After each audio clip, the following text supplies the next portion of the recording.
So today we'll discuss about Hodgkin's lymphoma briefly. So this picture shows the entire lymphatic system of the whole body. So you can see that there is a yellow shade which occupies almost 75 to 80% of the whole body, and the remainder, that is the slight grayish blue shade, which covers around 25 to 20% of the lymphatics of the rest of the body. So the yellow shade, or you can say nearly 75% of the lymphatics, drain through the thoracic duct, which drains into the left subclavian vein in the neck region. Now, the right upper limb and the right side of the head and neck and the right thoracic region drains via the right lymphatic duct into the right subclavian vein. So, that is briefly about the lymphatic drainage of the entire body. This picture shows that in a more concise form. You can see that the green shade suggests the drainage via the right lymphatic duct, and the pink shade suggests drainage via the thoracic duct.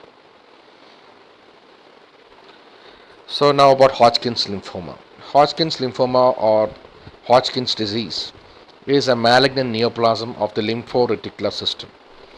It can involve lymph nodes, spleen, or the liver. So the etiology, it has been seen that those who had a previous history of infectious mononucleosis, they have evidence of increased risk of developing Hodgkin's lymphoma later in life. Viral infection with Epstein-Barr virus, as well as those who have HIV infection, have shown to have increased incidence of Hodgkin's lymphoma. Genetic factors include the presence of CD15 and CD30 in classical type of Hodgkin's lymphoma, and CD20 and CD45 in nodular lymphocytic predominant Hodgkin's lymphoma. A few words about the WHO classification. So WHO has classified Hodgkin's disease into two types. You have the less common nodular lymphocyte predominant Hodgkin's lymphoma, which accounts for 5% of the cases, and the more common classic Hodgkin's lymphoma, which accounts for 95% of the cases. This is further subdivided into four types: the lymphocyte rich, lymphocyte depleted, mixed cellularity, and the most common of the four, nodular sclerosis type. So regarding the pathology of Hodgkin's lymphoma, the disease usually begins in one of the lymph node groups as a painless swelling. Then the nodes enlarge without matting, and then spreads to the adjacent nodes, and then to other nodal groups in a contiguous manner. Microscopy in the case of the classic Hodgkin's lymphoma reveals cellular pleomorphism, lymphocytes, histiocytes, eosinophils, and fibrous tissue with the classic Reed-Sternberg cells. In the case of the less common form of the Hodgkin's lymphoma, you can see the characteristic popcorn cells or the LNH cells, lymphocytic and histiocytic cells. They are seen in the nodular lymphocyte predominant Hodgkin's lymphoma. So these are the characteristic microscopic features in the two variants of Hodgkin's lymphoma. This is a Reed-Sternberg cell. You can see the binucleate appearance. These are the pictures showing the popcorn cells in between the lymphocytes and other cells. So regarding clinical features, Hodgkin's lymphoma is one of those diseases that has a bimodal age distribution. The first peak or the increased incidence of cases are seen in the third decade, that is between 20 and 30 years of age, and the second peak is seen in the sixth decade, that is between the 50 and 60 years of age. Most patients are usually asymptomatic, and they may present with superficial lymphadenopathy. In others, it may be detected incidentally during physical examination for other reasons. Then patients may present with generalized lymphadenopathy in some cases. Commonly, the nodes in the neck and the supraclavicular area are enlarged. Then by means of contiguous spread, the other nodal groups in the neck, the axilla, mediastinum, para-aortic, and inguinal lymph nodes get enlarged. The lymph nodes are usually painless, rubbery, and discrete. Systemic symptoms or the characteristic or classic B symptoms: fever, significant weight loss, and profuse night sweats may be seen only in around 30 to 35% of the cases at the time of diagnosis. Now, abdominal nodal involvement is more common in elderly patients and those who have the classic systemic symptoms or the B symptoms. Hepatosplengani may be present and may also present as abdominal pain. Now, Valder's ring enlargement, testicular and gastrointestinal site involvement are less commonly seen. Rarely, patient may present with pruritus and alcohol-induced pain. They may present with multiple areas of bony pain, and this is usually the case when there is secondary deposits. Now, when mediastinal lymph nodes or chest lymph nodes are enlarged, they may present with superior vena cava obstruction. So that was briefly about the various presentations of clinical presentations of Hodgkin's lymphoma. Now, regarding investigation, a complete blood count and a peripheral smear are must for any assessment of the blood, to know the blood picture to rule out leukemia or lymphoma. Now, blood urea and serum creatinine may be done if the abdominal lymph nodes are enlarged and they result in ureteric obstruction. They may have secondary renal failure, and then the urea and creatinine values may be elevated. Serum alkaline phosphatase may be elevated. Serum calcium is usually elevated. Serum albumin is usually found to be decreased. Chest X-ray may show mediastinal widening or opacification, pleural effusion. Ultrasound of the abdomen will show the presence of enlarged mesenteric or paratic nodes, hepatomegaly, splenomegaly, and the case earlier mentioned of ureteric obstruction, the same may be seen in ultrasound abdomen. A CT scan of the chest, of the abdomen, pelvis, and the neck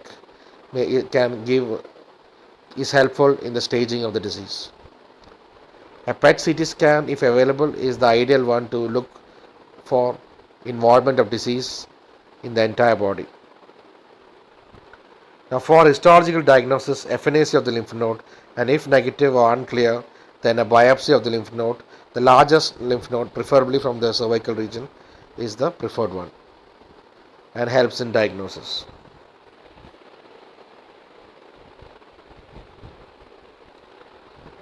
Staging of Hodgkin's disease. So the classic Ann Arbor staging, which was created in 1971 and was revised later in 1988. So we have 4 stages of the Hodgkin's lymphoma. Stage 1 means involvement of a single lymph node region or a single lymphoid structure like the spleen or the thymus or the Valder ring, or a single extranodal site. Stage 2 means involvement of 2 or more lymph node regions or lymphoid structures on the same side of the diaphragm. So that means an axillary lymph node enlargement and a cervical lymph node enlargement may suggest stage 2. Stage 3 means involvement of lymph node regions or lymphoid structures on both sides of the diaphragm, or localized involvement of extra lymphatic site or spleen or both. Stage 4 means diffuse or disseminated involvement of 1 or more extra lymphatic organs with or without lymph node involvement. Now, E means extra lymphatic involvement by limited direct extension from an adjacent nodal site. So once a nodal group is involved, and if it goes beyond the nodal capsule or the nodal region and into the adjacent structure, that suggests E. A means no B symptoms, and B means presence of B symptoms like a fever of more than 30 degrees, night sweats, and unexplained weight loss of more than 10% of the body weight within 6 months. Now, the code X suggests bulky disease, which is defined as nodal mass with dimension more than 10 cm or a mediastinal mass more than 1/3 of the transverse diameter of the thorax. So, the letters E, A, B, and X can be added along with stage 1, 2, 3, 4. So, this is a picture which shows the same. Stage 1 means one lymph node group is enlarged. Stage 2 means that one or more than one lymph node groups are enlarged on the same side of the diaphragm, so the axial and the cervical group.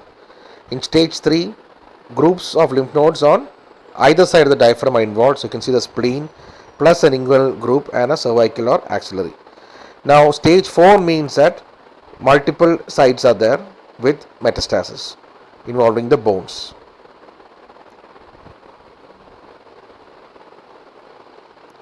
So the treatment.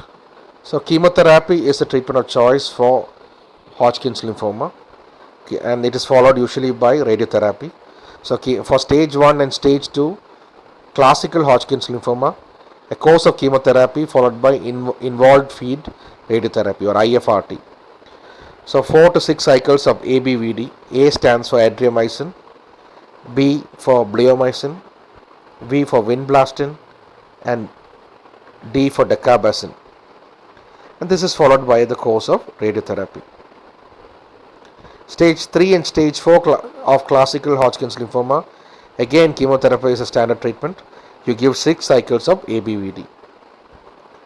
Now for stage 1 and 2 of lymphocyte predominant Hodgkin's lymphoma, radiotherapy alone is given, that is IFRT alone is given. Stage 3 and 4, again chemotherapy followed by IFRT is done. For refractory cases or relapse cases of Hodgkin's lymphoma, hematopoietic cell transplant is considered. Now there are plenty of chemotherapy regimens. Alternate ones which are also in common use are the MOP regimen and the Stanford 5 regimen. So MOP is M for meclorethamine, O for oncovin, P for procarbazine, and P for prednisolone. Stanford 5 is adriamycin, vinblastine, meclorethamine, oncovin, bleomycin, etoposide, and prednisolone. It's easy to remember the ABVD regimen, but these are also other regimens which are used as alternative to the primary. So thank you.